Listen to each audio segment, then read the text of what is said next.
I, as a freelancer, there are times when there is no work. Recently, a friend of mine asked me that if nobody is watching your art, will you still draw? And I actually said yes. I chose this field, so I need to work upon it, and until the time I can, I won't stop it. I am Kritika Goyal. I am an illustrator and doodle artist. Like we know, it's the time of AI. Yes. So, is AI helping you with doodle art or maybe filmmaking, film direction, or any of your field that you are in? If I'm asking AI to create an image, it is like kind of recreating using zillions of images. It is not creating it something on its own. It is using references which we as humans, when AI was not there, used to do. So AI cannot actually replace humans in creative field because humans' imagination is beyond anyone can ever think of. Hello everyone and welcome to the show. The show where we talk about everything that matters to you as a student. Your education, your mind, your health, and most importantly and honestly, your real life struggles too. So if you are someone who have ever sat across a table from your parent and have heard words like, "What will you do with that?" then this episode is for you. We are going to talk about something which most of the Indian households do not make a room for. Choosing a career path which isn't engineering, medicine, or a safe government job. Something which is creative, real, viable, and a respectable career.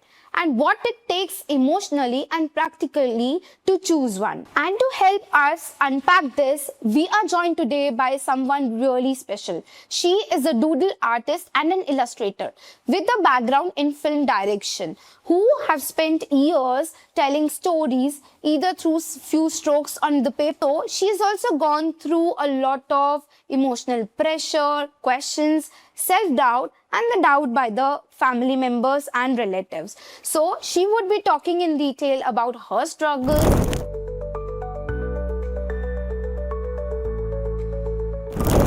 So please join me in welcoming Kritika Goyal to the show. Welcome to the show, Kritika. Hi Mehak, how are you? I'm good.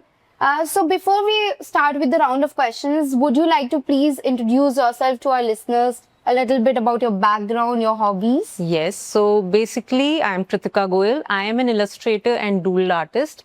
I've made short films. I have done a lot of things like short films, storyboarding, pre-production, post-production, editing, like you name it, I've done it. And right now I am into full-time freelancing and working towards my brand, which is Thoughtpot Arts. So yes, this is just a gist about me. Let's let her ask me whatever you want to know and then we'll continue. Sure. So let's start from the beginning. When did you start realizing that doodling and, putting your thoughts into illustrations and filmmaking, to name, was not just something that you enjoy? And when did you start realizing that it is something around which you want to build your life? See, I am the youngest daughter of my family. So, and plus there is no background in the field I'm doing right now. So during that time, like I'm a millennial. So during that time, this field was not known. Like many parents, like they won't be saying that, okay, my child is doing animation and filmmaking. They'll be like, okay, what is it exactly? So it was nothing like that. I just, like my sister said, okay, you are into arts, join this institute. I went and searched for so many institutes. So there was just a passion thing that was going on during that time. How and when it turned was, it was like when I put up my first stall in a school. That's when I actually realized that actually I can convert my artwork into products and people and kids especially are actually willing to buy. So that was the time when I realized, okay, this can be turned into a proper career and business altogether. Okay. And be honest, what was your parents' reaction when you must have sat across the table to discuss that I'm not going to be conventional, I'm not going to hold the conventional career path like becoming a doctor, engineer, teacher, to name a few, and do something which you love and which is very different from the stereotype that the parents have always set. So what was your parents' reaction? See, when I joined this career, as I said, it was not like a plan of action because being from an Indian family, it's all about, okay, you study, you do something and eventually you're like settled, right? So it was nothing like that. It was just a phase. I joined an institute and everything. So there was no proper conversation per se. Yes, deep inside me, I was like, okay, I want to make movies. I want to make art. I want to convert all this. But it was all personal. There was no talk about it. There was no one-to-one chat between me and my parents or my sisters that, okay, you have to pursue this or that. But it was just, I can say, pure destiny that I'm actually pursuing it. And I'm glad. And also, apart from that, when I studied film direction in Mumbai, I was the only female among the males. Like there were total 9 students, and I was the only one female. Wow. So you can like actually see what the ratio is of male to female for the field I'm currently doing. So there was no conversation, but I'm glad how things are turning out. That's great. A lot of students, with such mindsets, creative thinking, and who wants to pursue this, their career into creative fields, must be right now, dealing with parents who think this type of career is risky. So what advice would you give to those students? Oh, it is risky. It is risky? I won't lie. Yes, it is risky. It is having a lot of struggle unless your family background is the same which you are pursuing. There's a lot of risk, there's a lot of struggle, but the thing is, I will still say that if you actually want to pursue it, do it. And also I'll say, like, not only students, even people who are in corporates or like proper businesses, because currently how the scenario is, the things are changing. There's a lot of mental pressure, there's a lot of emotional pressure, there's a lot of competition to survive, to feed your family. So you need something to kind of let out whatever is in your head, right? So art, music, singing, such creative fields are a big help to heal yourself. So if they want to pursue it, the first thing they actually have to do is communicate. And before communicating, research. In our times, it was like we have to go to hundreds and hundreds of Google links and then search, write and plan. Now it's ChatGPT. The generation has switched instantly. They can just go online, research everything, and then have a talk with your parents. That is the most important thing. Don't assume that, okay, they might not agree, they'll maybe react or something. Don't assume. Research, go with the proper mindset, and then have a talk with them. That's very important. And yes, if you want to pursue, do pursue, but not blindly. Okay, you should be mentally prepared for the struggles that are coming in. Yes, if you want to actually see, when I also started, it was very random for me, as I shared with you. But now it's like, since I'm doing everything like all alone, since there's no family background in this field, I research, I make mistakes, I learn from them, and then I still move ahead. There's no, okay, I'll do it, and I'm like just sitting idle and not doing anything. So yeah, you have to work hard on it. But Kritika, I believe you are one of those lucky people, who is pursuing what she loves. Because most of the corporate employees I would talk about is just going in daily, punching in, doing the work, something which they actually do not enjoy to name, and something which they might not wanted to build a career on. But you're doing something which you love. So are there bad days? Are there days where you feel demotivated, you feel like I shouldn't have done this, I had an option of going for a stable career? So what are your thought process in those special days? Oh, there are days like that. There are days like that still. When I was in a job, that time also, and currently also. See, what I've seen, like, since COVID, I should say, maybe before also, but what I have observed since COVID, the job stability is not there at all. Like I know people with 20 years of job being laid off, people who have been so dedicated to their work but laid off. I as a freelancer, there are times when there is no work. And those are the moments when I feel like, okay, I doubt I have chosen a correct career, because a lot of people around me are earning stable. But what is that thing that keeps me going is, recently a friend of mine asked me that if nobody is watching your art, will you still draw? And I actually said yes. So I was like, okay, this is something I'm not going to leave just like that. Yes, it is difficult. Yes, it is so draining at times, and you doubt yourself. It is if it is a right career, but this is what keeps me going. I chose this field, so I need to work upon it, and until the time I can, I won't stop it. That's nice. How do you think, doodling and the creative arts and even film direction that you've learned helps in venting out the emotions? Like we were talking about it, that there are the moments of stress in corporate, in the student's life these days. Back then when we studied, the studies were not that stressful. Yes. We had burden, but we were not over pressurized by the parents, by the teachers, by the society.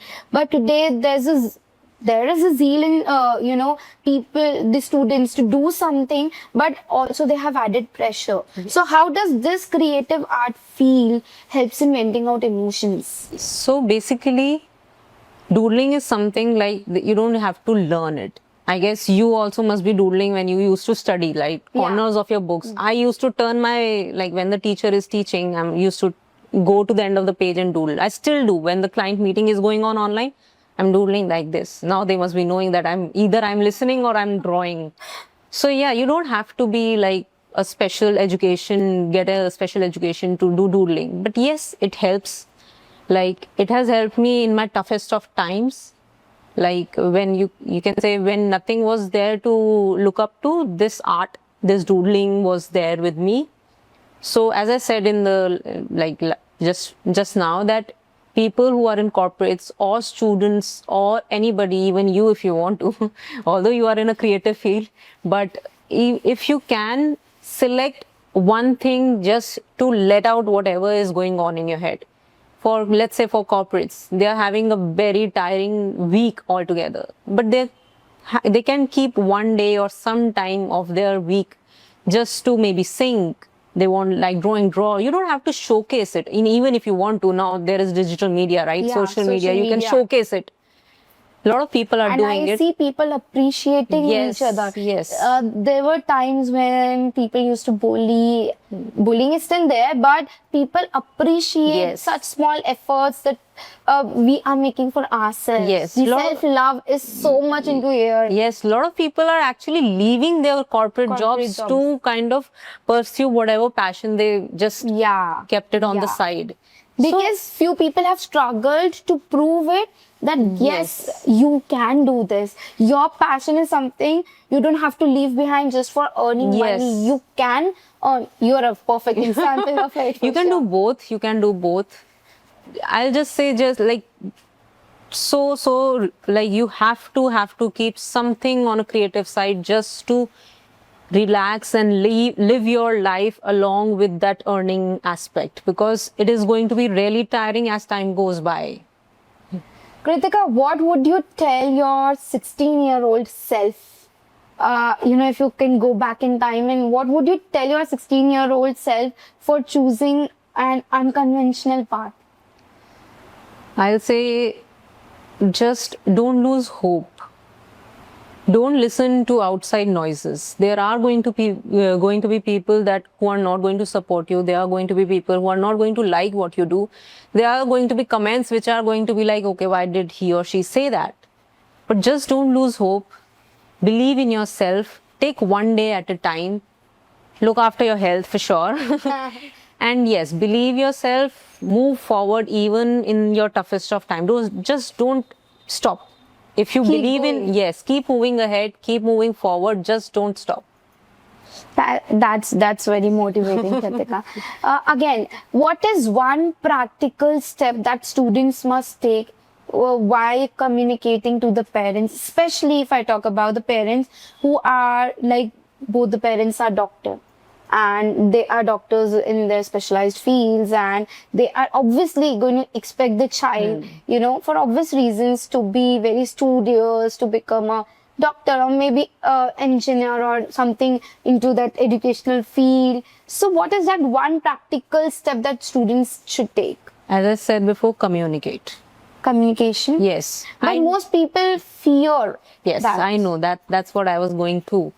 See, There are two things. One is fear. Okay, I'm scared that if I say, then they might shout, they might Overreact. they might overreact. But what if you don't say? Then you will eventually feel guilty. You will feel drained. You might regret also later in life. It's better to speak up rather than to keep it to yourself, right? What will happen? Either they'll agree or they won't agree. But you have to, as I said, research and then talk about it. Then discuss, because they must be having some point of view. You must be having some reasons. Discuss and then come to a conclusion. Just assuming that, okay, that because of the fear, because yes, I do have lived with that fear, but there's no point of just living with fear. Talk it out, communicate, share whatever you believe in. There will be a point that eventually they might agree, but at least you won't regret later in life. That is one thing one should always believe in, that like when you are eventually going to die, there's nothing to regret about. Nothing to regret. Also, you must work that much hard that you can prove your parents. Yes. See, I was working for this. I was fighting for this yes. point. See, I am what you wanted me to be. At least I'm successful. I'm earning, not in the field that you chose for me, something which I wanted for myself. See, Proving to your parents. Proving your parents, I guess before that comes proving yourself. Yourself. Because you took that decision, right? And also, if I talk from the parents' perspective in general, I should ask them to not kind of get influenced by outside opinions. Because not everybody is going to be a well-wisher for your child. Because they are also in their perspective and then talking about whatever things are beneficial or not. So it's better to let the child take that risk. What is happening? Either they'll fail or they'll succeed. If they'll fail, they'll learn and you be there with them. If they'll succeed, you'll be proud of them, right? So be there for the child, talk. So it's like both ways. It's not one-sided. The parents should be supportive of their child's decisions or point of views and then come to a conclusion. The child, without a fear, just have a talk with them. Maybe just go into their room and मुझे बात करनी है. So it's not, you might feel it's not that simple, but it is. Once you are confident in yourself, then it is as simple like she just mentioned, मुझे बात करनी है. So open up that door and let yourself in and just say मुझे बात करनी है. Kritika, like we know, it's the time of AI. Yes. So is AI helping you with doodle art or maybe filmmaking, film direction, or any of your field that you are in? See, Is there a role of AI into anything that you are doing? See, what I'll say for AI is no, like let's talk in two areas. AI has affected my field a lot, but how one uses it, that also works. Like I use it, I'll be very honest, I use it for my content writing purpose. Okay. You can use it, like I used to do filmmaking, I used to do animation, but why I kind of put a halt on it is because the team, the expenses, they are huge. But for students who are learning right now, you can create your stories, right? You can actually like make your animation. If you have an idea, use it, write it, polish it, use ChatGPT or whatever AI platform you want to use. But I'll also say don't completely depend on it, because human imagination is something. AI is kind of, yes, AI is a collection of what all human are inputting. If I'm asking AI to create an image, it is like kind of recreating using zillions of images. It is not creating it something on its own. It is using references which we as humans, when AI was not there, used to do. So use it, but use it in a very planned way, in a very, like you can say, okay, I have done this, correct it if I'm wrong, or maybe if I've sketched something, the lighting I'm not sure of, correct it if I'm wrong. So use it as a mentor, as a guide, not someone who is going to create A to Z for you. So yeah, so AI cannot actually replace humans in creative field, because humans' imagination is beyond anyone can ever think of. But yes, AI can be, like you just mentioned, your mentor support, or your guide, or could even support you with, you know. I actually viewed somewhere in a YouTube video which said AI works on the basis of predictions. So if you write Bharat Mata Ki, and you leave it blank, it will write J. Yeah. So it is that J is just a prediction Yes. of what or most of the Yes. people have, input. Yes. So it is not something which is going to create something for you. No, it won't. No, not it at all. won't. No, it won't. It will create, like, recently some client of mine wanted a illustration and they wanted to use AI and mix of my art. So I actually generated it and then showed it. But what I created was because my imagination, and I input that content over it, right? It wasn't going to create just randomly. If I want, okay, the tire should be flat, it won't be creating it randomly. I am asking him to do it, right? So you are the main person. AI is just kind of supportive of you, but you can't, like, 100% you can't create whatever you are imagining through AI. 100% no. Maybe 90%. I'll still say 90%, but not 100%. Not 100%. Okay, what all products can you create using the doodle arts that you're doing? Oh, lot of products. The list is endless. What I create is calendars, journals, magnets, badges, tote bags, clothes, mouse pads, mobile covers. You see it and you can create everything, like turn every artwork into whatever product you see. Every single thing. Okay, and doodling is one of the dimensions that you're working on. Yes. Second is you call yourself very proudly as an illustrator. Yes. So can you let me know what do you mean by, an illustrator, and how does it add value to the art of doodling? See, as I said, I have a lot of skills. So I did illustration, I did doodling, I made short films, I did direction, storyboarding. So all of that is there. But illustration, a lot of, like, still many people get confused with graphic designing and illustration. Yeah. Like if I say I'm an illustrator, or if I'm searching or even online illustrator, there will be quite a huge percentage, they'll be mixing graphic designing and illustration. So illustration, I feel, is more on the imagination side. Graphic designing is more on the aesthetic side, principles side. Although illustration also has principles, but not very concrete. You can be as free as you can. So for me, since I was doing art since I was a child and creating random cartoons first, then I studied, and then creating backgrounds, then characters, and then compositing these to make a story.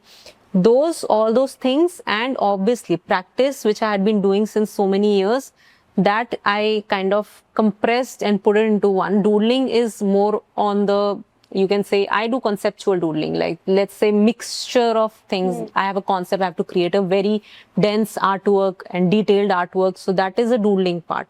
The illustration is more like, okay, I have to create, like, let's say I have to create this setup. I'll be creating it on the illustration side, more defined, more readable, more composition wise precise, that ways. Okay, that's very nice. You just mentioned so many products and such a great difference between doodling and then illustration. That's very mindful. Kritika, just one last question. What advice would you give to parents so that they allow this kind of career for their for their children, and not name it too risky, and show that belief in their children? So I just mentioned it before, you have to let the kids take that leap. Know them, understand what they want to do. Obviously, you won't be allowing them to take something very drastic, right? Like, okay, I want to become something, I don't know, nothing of that risky type is coming in my head. But yes, have a talk with them, let them take that risk. What will happen? Either they'll fail or they won't, or they'll succeed. So there's no loss in you, right? If they'll fail, they'll learn, which you want your child to learn, right? You want them to learn, to mature and to grow. So they'll learn. And if they succeed, you'll be the proudest parent, right? And stop listening to the outside opinions. There are going to be lots and lots of opinions about what your child is going to do. Don't listen to them. Yes, listen to them. Like, don't make a judgment because of those words. Listen to them, have a talk, discuss, and then come to a judgment. Because eventually you don't know what is going to be in the next, let's say, 5 years, 10 years. Yeah. AI came like during COVID. Things just shifted in COVID. Yeah, so we don't know what is going to happen the next moment. a child may be studying art, eventually maybe something else. I'm doing right now this, who knows, 20 years from now, I'm doing something else. So you don't know, and just let it be. Let the time go, be there with the child, be their support, and trust the process. Okay, that's a great advice. Thank you so much, Ritika, for your kind words and for motivating the students who might be, very scared of talking to their parents, or maybe in the dilemma of whether to continue with this career, whether to even think about it with their studies or not. Thank you so much for motivating them, inspiring them. I'm happy. I might help some. Yeah, definitely. After this, I'm sure the listeners are walking away with so much inspiration. You never know, they bang on the door and say, I want to talk to you. Thank you so much, Ritika. It was glad having you on the show. Same here. My pleasure.